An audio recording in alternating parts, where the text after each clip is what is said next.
Okuwulira omusango ogw'okuma omuliro mu bannansi oguvunaanyibwa yali omukulembeze w'ekibiina kya FDC Ritaadikano Dr. Kizza Besigye gwongeezeddwayo okutuusa ng'ennaku z'omwezi 22 omwezi ogwokubiri. Kino kizzeewo oluvannyuma lwa kkooti okukitegeerako nti omuwaabi wa gavumenti Ivan Kyazze abadde agoberera omusango guno otaliiwo yagendako mu luwummula. Wabula kino kinyeezezza munnamateeka Erias Lukwago awolereza Dr. Kizza Besigye n'ategeeza nti enkola ey'okukandaaliriza emisango mu mbeera efaanana bw'etyo ejja ku muntu we Besigye eddembe lye ery'okuwulira emisango gye mu bwangu ennyo. Hearing egaanye twabadde tukomyewo nga tulina okugenda mu maaso ne hearing ne tuuse wano nga ebigenda mu maaso byewuunyisa nga state prosecutor azze mupya agamba nti oli omukadde abaddewo Kyazze yagenze ku leave ng'ate lwe twasembayo okujja wano ne tuguwa olunaku olwaleero Kyazze y'omu yali mu kooti. Kyazze y'omu teyategeeza kooti nti ebiseera ebyo ejja kuba ku leave. Mu public service ne standing orders ne bw'oba onoogenda ku leave tosannyalaza mirimu gya public office. Katusubire lwe tukomawo nga 22 ogwokubiri bajja kuba tebeekwasa ebyo bya jangu nkwekule. Besigye avunaanibwa ne munnankyukakyuka Samuel Outalubega Mukaaku ku bigambibwa nti baakuma omuliro mu bantu beekalakaasa okuwakanya ebbeeyi y'ebyamaguzi yali yeekanamye naddala sukaali, sabbuuni, butto, omugaati n'ebirala.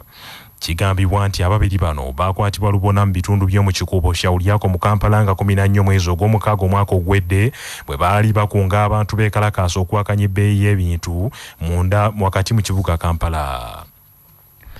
Ekkanisa ya Uganda eronze era n'erangirira abalabirizi abajja basatu okulembera ekkanisa mu bulabirizi okuli obw'emukono, obw'ekalamojja n'obw'e North Kigezi.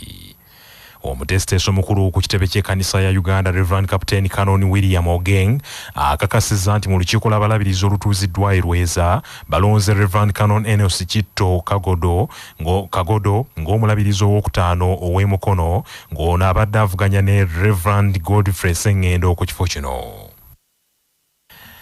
Reverend Canon Enos Kagodo yagenda okudda mu bigere ebya kitaffe mu Katonda Dr. James William Sebakala eyawummudde oluvannyuma lw'okuweereza ku kifo kino okumala emyaka 13. Olukiiko lw'abalabirizi era lukakasizza nti omulabirizi omujja Kagodo waakutuuzibwa ku bulabirizi obwonge ennaku z'omwezi 26 omwezi ogwokubiri omwaka guno mu lutiko y'omutukuvu Filipo Nandereya Mukono. Kanoni Enos Kagodo yazaalibwa ng'ennaku z'omwezi 13 Desemba 1968 mu ggombolola y'e Nakisunga mu disitulikiti y'e Mukono era yayatula obulokozi mu 1994 ng'ennaku z'omwezi 14 omwezi ogw'ekkumi n'ayawulibwa ng'omusumba mu Desemba mu 2004. Kagodo omufumbo n'omukyala Catherine Namuddu era nga muyigiriza ayina digiri ey'okubiri ayina digiri 2 mu by'eddiini, digiri esooka yagifuna mu by'okuddukanya amalwaliro n'ebitongole eby'obulamu okuva mu Uganda Christian University. Reverend Kanoni Aisu yabadde amyuka ddiini wa Lutiko eya Christ abadde amyuka ddiini wa Lutiko ya Christ Church Cathedral esangibwa e Kotido era aweerezaako mu bifo eby'enjawulo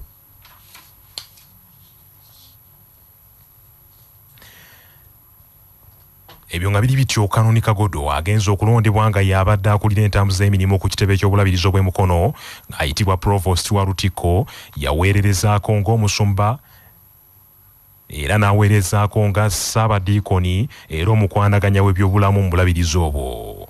Yembeera ku Lutiko Mukono yakusagambiza ng'abakkiriza n'abaweereza bajaganya olw'amawulire gano agabawadde akamwenyumwenyu.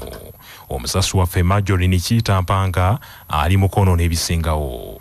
Nebaza Mukama olwa Canon Kitto okubanga ye bishop omupya. Mukama atukoze bulungi nnyo okuva mu mafuta ate tuva mu kitiibwa ntudda mu kitiibwa nga tuvudde kusaba gatinde tufunera omulala. Ala nnyo okwebaza Katonda ekyo kye tubadde tumusaba atulondera omulabirizi era Katonda tukkiriza ddala nti atuwadde Provost wa Lutiko ate okubeera omulabirizi wa Mukono ow'okutaano. Muzadde musumba ekyo tulowooza nti olw'okuba muntu gwe tumanyi ajja kwongera okuyimusa obuweereza ate nga ne mukadde waffe omulabirizi abadde bw'atukoze obulungi. So twagala okwebaza abakulisa b'Emukono abawaddeyo kyonna kye basobodde okuwaayo obudde okusabira ensonga eno kubanga kibadde kikulu nnyo era wano wenjagala okubasabira bannamukono tinga Katonda tuwadde omukulembeze omujja agenda otuziba nga 26 tumuwagire ate tumusabire.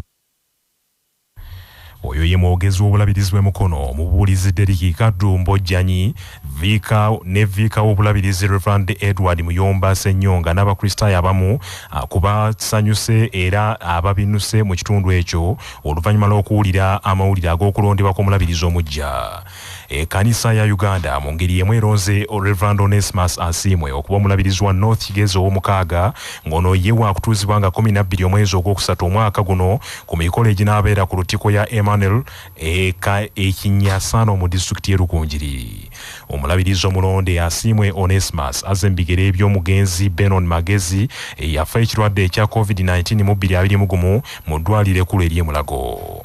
Mu mbeera y'emu ekkanisa eronze Reverend Canon Simon Akol Alisu okuba omulabirizi ow'okubiri owa North Karamoja ono waakutuusibwa nga 12 omwezi ogwokubiri omwaka guno mu lutikko ya Christ Church e Kotido. Ono yagenda okudda mu bigere bya Bishop James Nasak omulabirizi yasooka okulembera obulabirizi obwo. Reverend Canon Aisu yabadde amyuka ddiini wa lutikko eya Christ Church Cathedral esangibwa e Kotido era aweererezaako mu bifo eby'enjawulo mu bulabirizi bwa North Karamoja. Parliament etumizza alipoota ekwata ku vulugu awulirwa mu kitavu ky'abakozi ekya NSSF okuva eri minisita w'ekikula ky'abantu Betty Amongi n'okunnyonnyola obanga ensimbi z'abakozi ziri mu mikono emituufu. Okuva omwaka oguwedde vulugu mungi awulirwa mu kitavu ky'abakozi ekyo nga yasinga kweyoleka mu kuzza obujja endagaano ya ssenkulu w'ekitavu kino Richard Byalugaba. Eggwanga lyawuniikiridde olw'ebbaluwa minisita w'ekikula ky'abantu era avunaanyizibwa ku kitavu ky'abakozi ekyo Betty Amongi yawandiise ng'anokolayo vulugu ali mu kitavu ky'NSSF. Sipiika wa Paalamenti Anita Among bw'abadde agula olutuula lwa Paalamenti olwaleero alagidde minisita w'ekikula ky'abantu Betty Amongi ne minisita w'ebyensimbi era n'okuteekerateekera eggwanga Matiya Kasaija bwe bakwatibwako ekitavu ekyo nti bagende olunaku lw'enkya mu Paalamenti bannyonnyole ku vulugu awulirwa munda mu kitavu. We need a report. We need a report in this house from the minister tomorrow, giving us the status of savers money and telling us what is the fight about. We see a lot of fight on social media, but we need that sorted out because it is endangering the people's savings. Alani Mayanja Ssebunyomba wa Nakaseke Central alabudde nti vulugu awulirwa mu nzirukanya y'ekitavu kino yandiremesa abakozi okusaayo ensimbi zaabwe era gye binaggweera ng'ekitavu ekyo kikubiddwa ekigo. Honourable Speaker, the bad publicity arising from the scandals unfolding at the Workers' Fund could as well discourage the potential voluntary savers. I therefore pray, I concur with you that the Minister presents the report, or even the Committee for Gender and Labour Social Development get interest in this matter. Thank you, Madam Speaker. Blaimu Semujunganda n'ampala wa FDC mu Paalamenti asabye wabeewo okunnyonnyola ku ngeri muganda w'omukulembeze w'eggwanga General Caleb Akandwanaho Salimu Sale gy'ayingiriramu ensonga z'ekitavu ky'abakozi ekya-NSSF nga Minisita Betty Amongi bw'annyonnyola mu bbaluwa yeeyogerwako. But my concern, I don't know, but I need guidance from you on how the government is running. This government run by President Museveni and his brother and children, because the Minister of Gender writing a letter saying he is in Kapeka, appearing before General Salim Saleh. Madam Speaker, we have